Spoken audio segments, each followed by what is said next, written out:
오늘 우리 함께 읽을 기록된 하나님 말씀은 신약의 말씀 야고보서 제1장 1에서 18절까지의 말씀입니다. 신약 371쪽경에 있는 야고보서 제1장 1에서 18절까지의 말씀 오늘 함께 읽고 우리 묵상합니다. 하나님과 주 예수 그리스도의 종 야고보는 흩어져 있는 12지파에게 문안하노라. 내 형제들아, 너희가 여러 가지 시험을 당하거든 온전히 기쁘게 여기라. 이는 너희 믿음의 시련이 인내를 만들어내는 줄 너희가 알미라. 인내를 온전히 이루라. 이는 너희도 온전하고 구비하여 조금도 부족함이 없게 하려 함이라. 너희 중에 누구든지 지혜가 부족하거든 모든 사람에게 후히 주시고 꾸짖지 아니하시는 하나님께 구하라. 그리하면 주시리라. 오직 믿음으로 구하고 조금도 의심하지 말라. 의심하는 자는 마치 바람에 밀려 요동하는 바다 물결 같으니 이런 사람은 무엇이든지 주께 얻기를 생각하지 말라. 두 마음을 품어 모든 일에 정함이 없는 자로다. 낮은 형제는 자기의 높음을 자랑하고 부한 자는 자기의 낮아짐을 자랑할지니 이는 그가 풀의 꽃과 같이 지나감이라. 해가 돋고 뜨거운 바람이 불어 풀을 말리면 꽃이 떨어져 그 모양의 아름다움이 없어지나니 부한 자도 그 행하는 일에 이와 같이 쇠잔하리라. 시험을 참는 자는 복이 있나니 이는 시련을 견디어낸 자가 주께서 자기를 사랑하는 자에게 약속하신 생명의 면류관을 얻을 것이기 때문이라. 사람이 시험을 받을 때에 내가 하나님께 시험을 받는다 하지 말지니 하나님은 악에게 시험을 받지도 아니하시고 친히 아무도 시험하지 아니하시느니라. 오직 각 사람이 시험을 받는 것은 자기 욕심에 끌려 미혹됨이니 욕심이 잉태한즉 죄를 낳고 죄가 장성한즉 사망을 낳느니라. 내 사랑하는 형제들아, 속지 말라.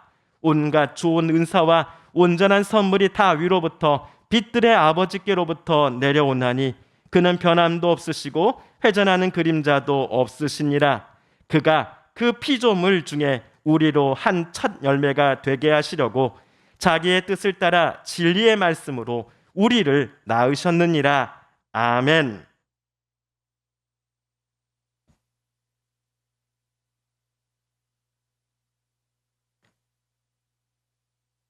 네, 성도 여러분, 오늘은 9월의 첫날입니다.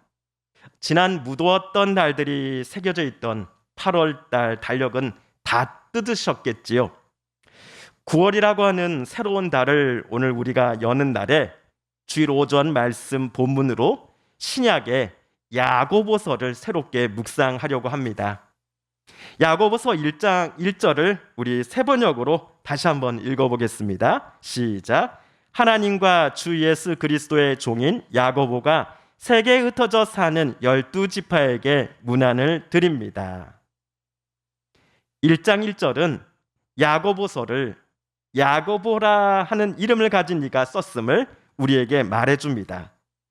그러니 야고보서를 누가 썼는가라는 질문, 어떤 분이 보기에는 너무나 우문인 이 물음에 대한 답은 당연히 야고보일 것입니다. 자, 좋습니다. 그런데 문제는요, 성경에 야고보라는 이름이 참으로 많이 등장한다라는 것입니다.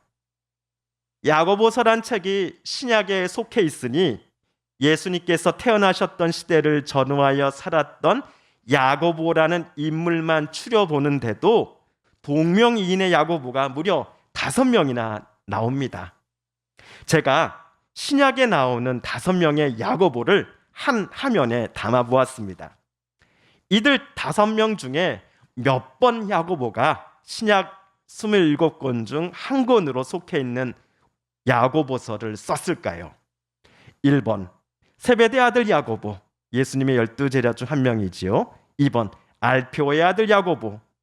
3번 예수님의 형제요 요셉과 마리아의 아들 야고보. 4번 작은 야고보. 5번 사도 유다의 아버지 야고보.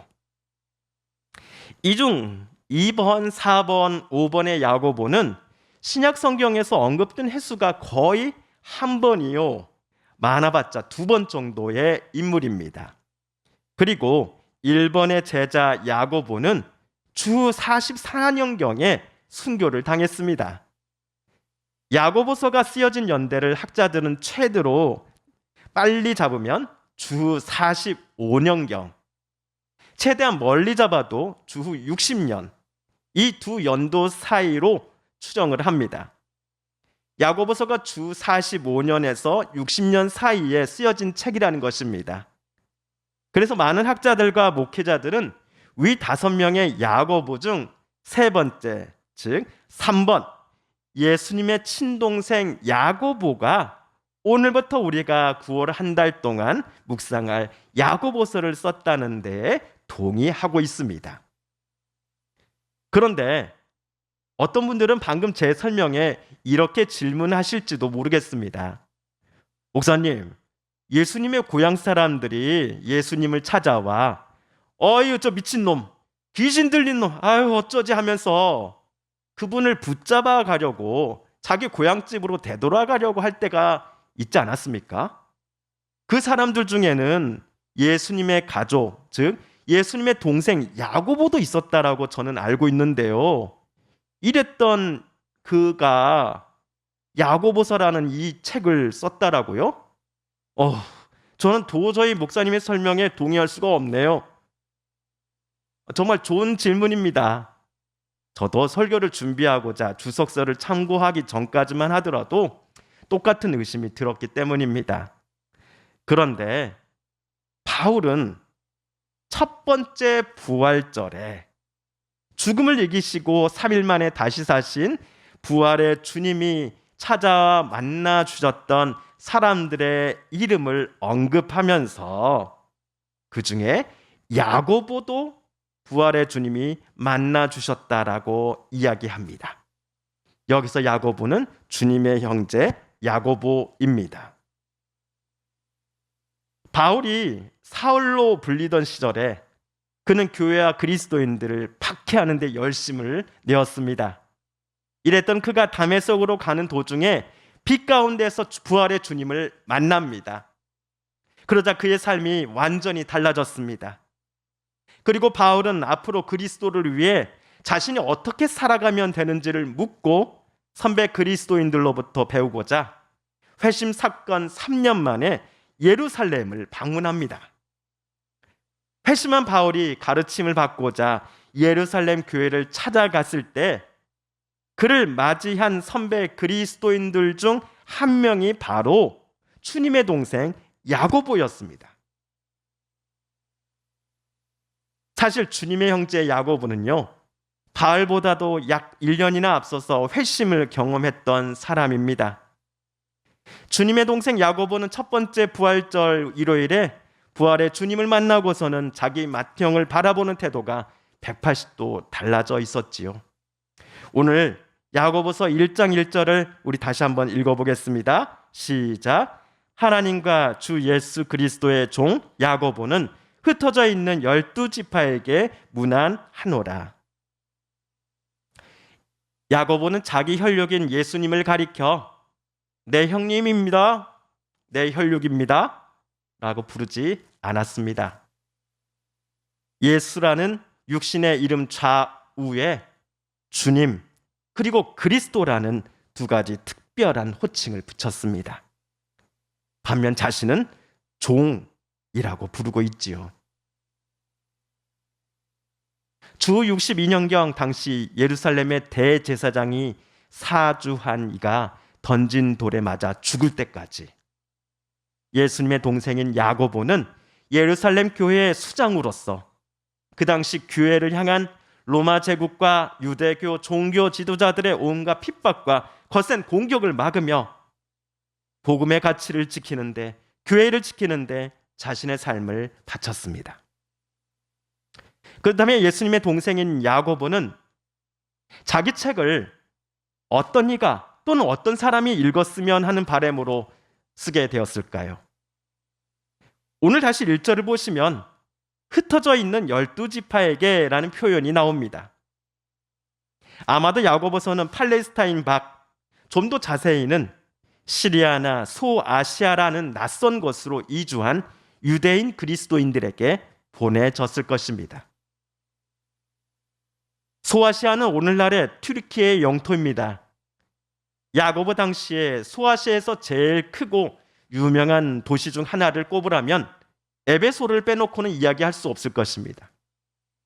지난 주일까지 우리가 읽었던 에베소서는 에베소에 세워진 교회에 바울이 보낸 편지였지요.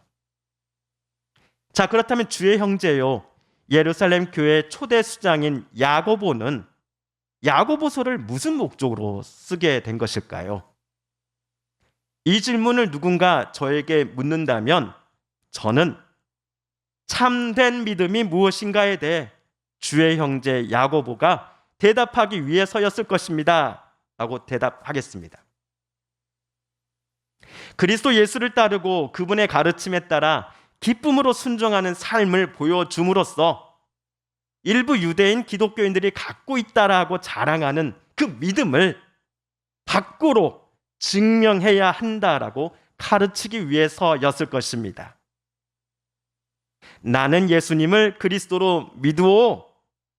이제부터 나는 예수님의 제자가 되기로 하였소. 라고 용감하게 공개적인 장소에서 말하고 나는 그리스도인이요 라고 외친다고 하여서 그것이 참 믿음은 아니다라는 것입니다. 어떤 이가 예수님의 말씀을 들었고 받은 바대로 실제로 행하는 것이야말로 그것이 참된 믿음의 삶이다라고 주님의 동생 야고보는 판단했기 때문입니다. 야고보서가 말하는 참된 믿음은 신앙 고백을 용감하게 언제든지 누구에게나 말할 수 있는 것만이 아니라 그리스도요, 주님으로 고백하는 예수님의 그 십자가 앞에 내 자신과 욕망과 욕심을 모두 내려놓고 주님의 말씀과 뜻, 가르침과 그 모든 인도하심에 기쁨으로 순종하면서 성령의 열매들을 하나둘 맺어가는 것이기 때문입니다. 이러한 목적으로 야고보서 첫 장에서부터 마지막 5장에 이르기까지를 빽빽히 기록하였다라는 사실을 아마 우리 성도님들께서도 차차 확인하실 수 있을 것입니다. 그렇다면 이러한 관점으로 오늘 읽은 야고보서 1장 중 16절을 세번역 성경으로 다시 한번 읽어보겠습니다. 시작. 나의 사랑하는 형제 자매 여러분, 속지 마십시오. 신자들이 속아서는 안 된다라는 것이 도대체 무엇이란 말입니까? 야고보가 기록하여 보낸 책을 받아볼 유대인 기독교인들 중에는 적지 않은 이가 하나님께서 자신들을 악으로 유혹하시기도 한다라고 생각하고 있었습니다.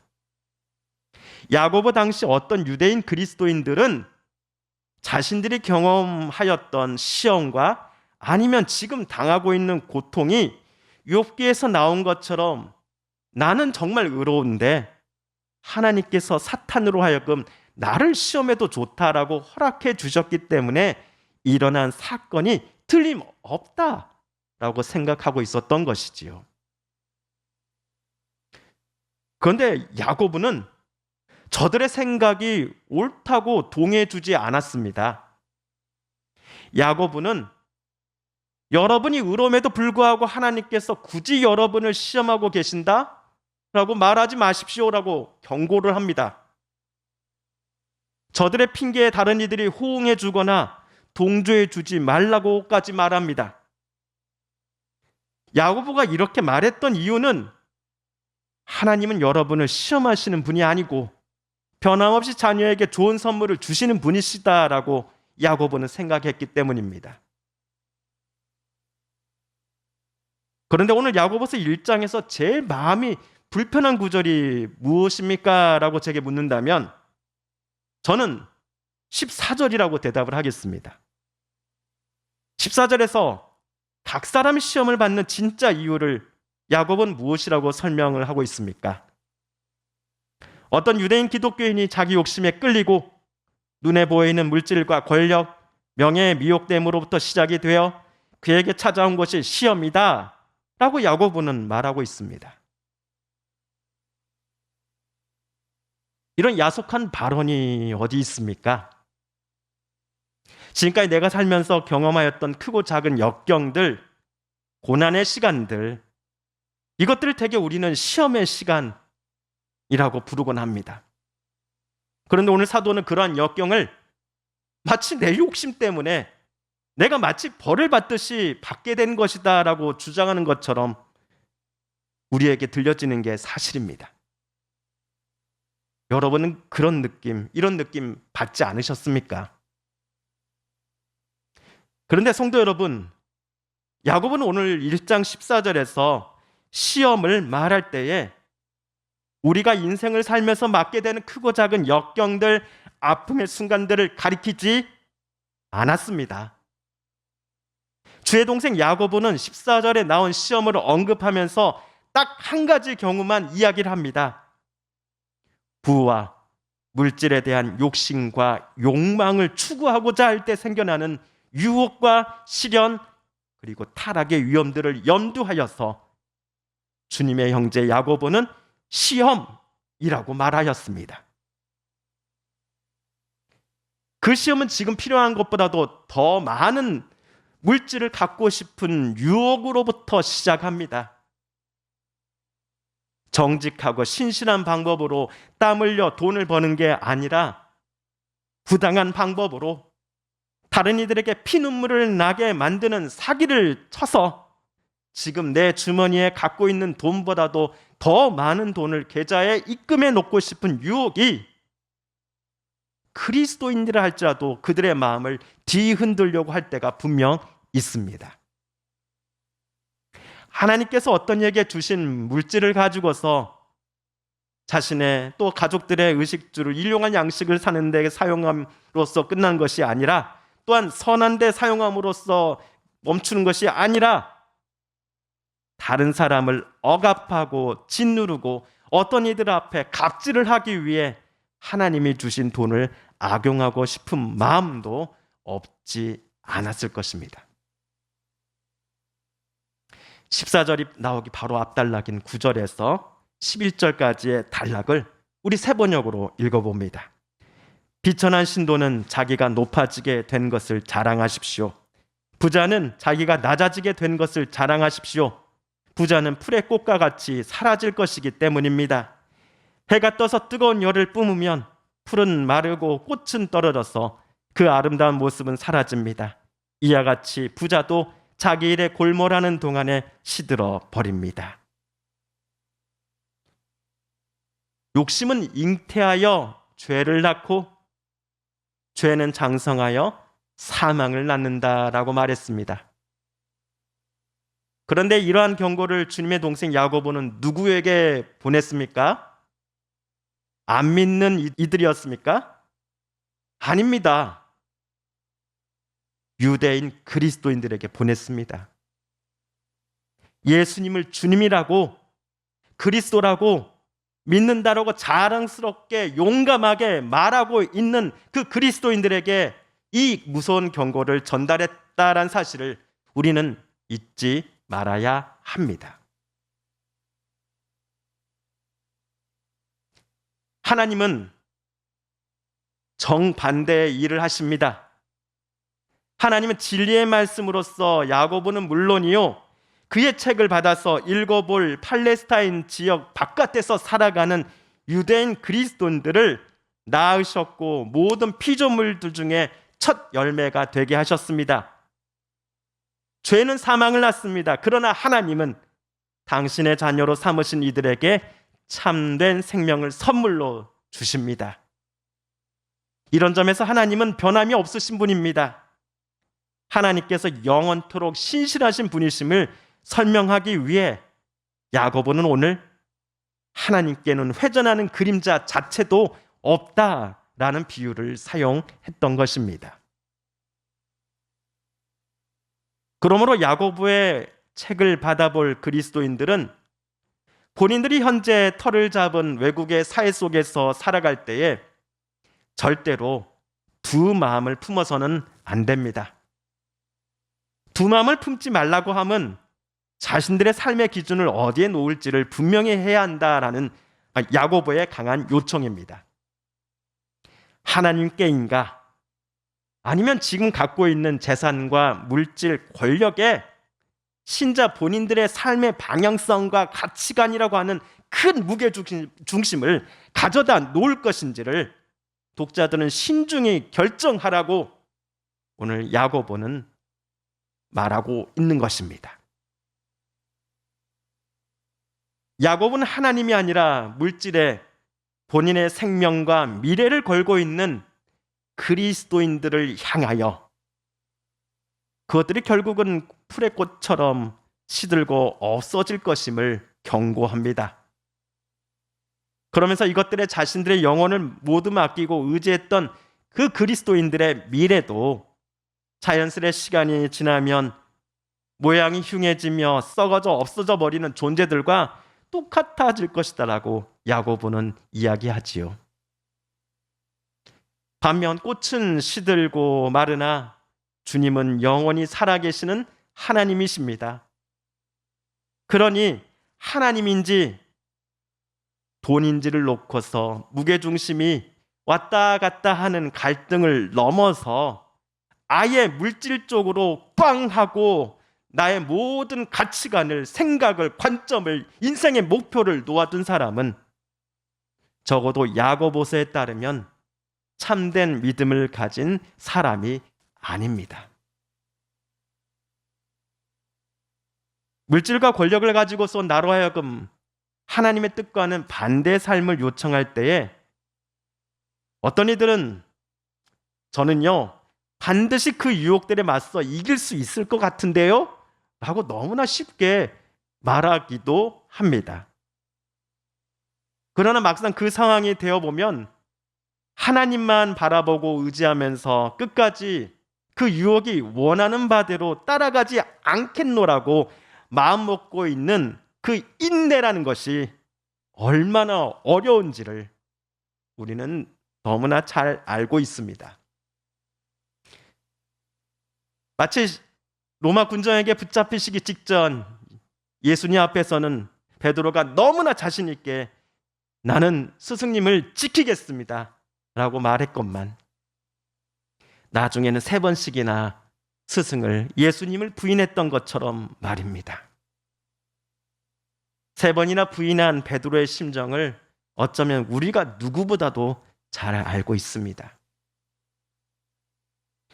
주님의 동생 야고보는 돈과 관련하여 그리스도인들에게 찾아오는 그 시험을 오늘 이야기할 때에 돈 한 푼 없이 하나님만을 향한 믿음만으로 그리스도인들은 살아갈 수 있다라고 그는 말하지 않았습니다.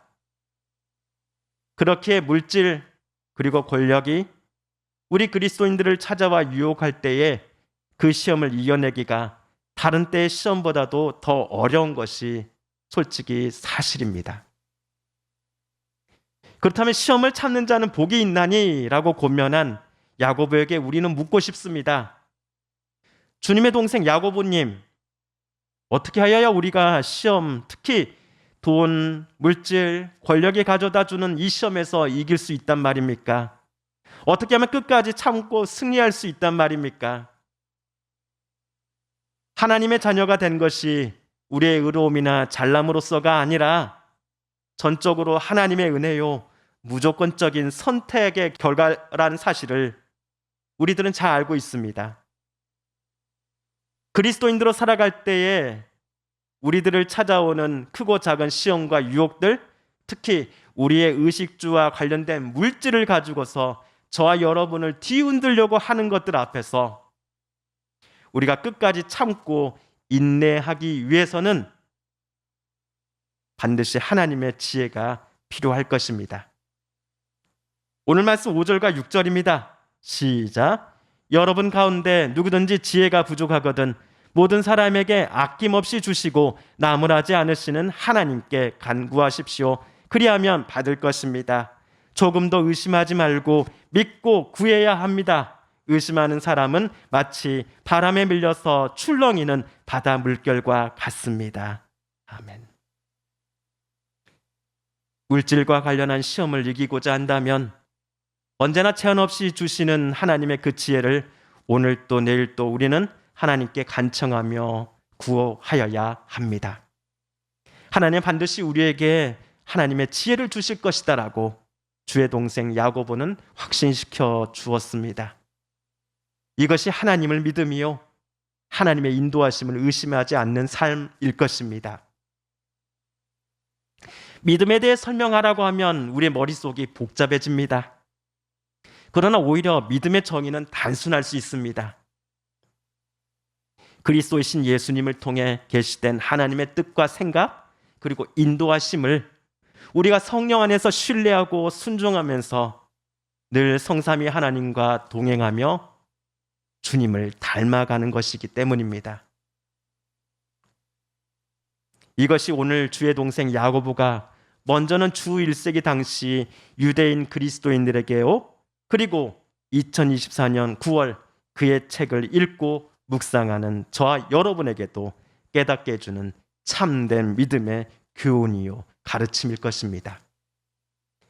이러한 교훈과 가르침의 묵상이 우리 이번 9월 한 달 동안 계속되어져 갈 때 하나님, 우리의 믿음이 더욱더 성숙해져 가게 하여 주소서. 성령 안에서 하나님이 주시는 그 크신 또 사랑과 은혜를 우리가 받은 대로 다른 이들에게도 전하며 주의 뜻대로 살아가는 우리 되게 하여 주소서. 무엇보다도 하나님을 사랑하되 우리의 이웃과 우리의 가족들, 그리고 나를 온 마음 다해 또 진심으로 사랑하는 우리 되게 해달라고 이 시간 우리 함께 다짐하며 기도하십시다. 함께 기도합니다. TV CF, 라디오 CM, 선거 홍보 영상, 기업 홍보 및 기록 영화를 전문으로 기획, 촬영하여 제작하는 산여울 기획은 1등 제품을 2등 가격으로 공급합니다. 산여울 기획.